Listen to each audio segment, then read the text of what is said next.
एक तरफ गाजियाबाद के सूर्या चौहान हत्याकांड में पुलिस का एक्शन लगातार तेज हो रहा है। मुख्य आरोपी असद एनकाउंटर में ढेर हो चुका है। उसके घर पर अब बुलडोजर की तलवार भी लटक रही है। लेकिन इन सब के बीच सबसे ज्यादा चर्चा किसी और बात की है।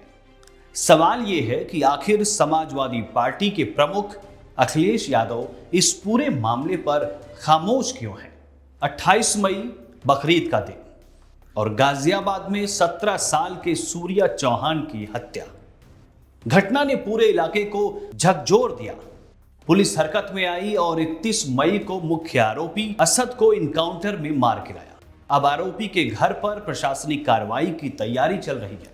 लेकिन जैसे जैसे पुलिस का एक्शन आगे बढ़ा, वैसे वैसे राजनीतिक सवाल भी उठने लगे। सबसे बड़ा सवाल समाजवादी पार्टी के प्रमुख अखिलेश यादव की चुप्पी को लेकर खड़ा हो गया है। सोशल मीडिया पर लोग पूछ रहे हैं कि आखिर सूर्या चौहान के लिए 2 शब्द भी अखिलेश यादव ने अभी तक क्यों नहीं कहे। दिलचस्प बात तो यह है कि बहुजन समाज पार्टी की प्रमुख मायावती ने इस मामले में दोषियों को सख्त सजा देने की मांग कर चुकी है।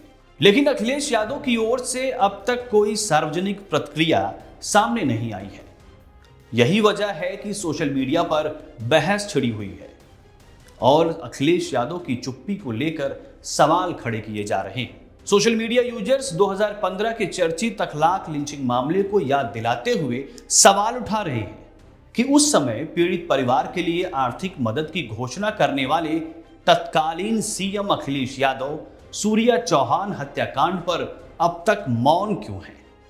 भाजपा समर्थक और सोशल मीडिया एक्टिविस्ट शिवम त्यागी ने इस मुद्दे को सोशल मीडिया पर उठाया है। उन्होंने सवाल किया है कि जब दूसरे मामलों में बड़े नेता पीड़ित परिवारों से मिलने पहुंचते हैं, तो सूर्या चौहान के मामले में अखिलेश यादव की तरफ से ऐसी सक्रियता क्यों नहीं दिखाई दे रही। उधर मामला सिर्फ खामोशी तक सीमित नहीं है। असद के एनकाउंटर पर समाजवादी पार्टी के कुछ नेताओं की ओर से सवाल उठाए गए हैं। सपा प्रवक्ता अमीर जामेई ने मुठभेड़ को लेकर अपनी शंकाएं जाहिर की, जिसके बाद सियासी बयानबाजी और तेज हो गई।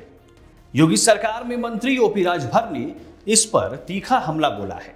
राजभर ने कहा कि अगर पुलिस की कार्रवाई से सूर्या चौहान के परिवार को न्याय मिला है तो उस पर सवाल क्यों उठाए जा रहे हैं।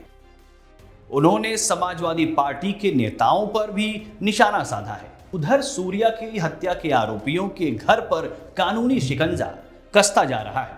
एनकाउंटर में ढेर हो चुके मुख्य आरोपी असद के मकान पर नोटिस चिपका दिया गया है और अवैध निर्माण को खाली करने का भी सख्त आदेश दिया गया है। नोटिस में कहा गया है कि 15 दिनों में कब्जा नहीं हटाया गया तो प्रशासन का बुलडोजर चलना तय है। फिलहाल सूर्या चौहान हत्याकांड अब सिर्फ एक आपराधिक मामला नहीं रह गया है।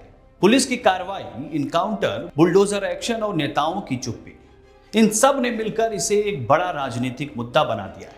अब देखना यह होगा कि आने वाले दिनों में यह बहस और कितना तूल पकड़ती है।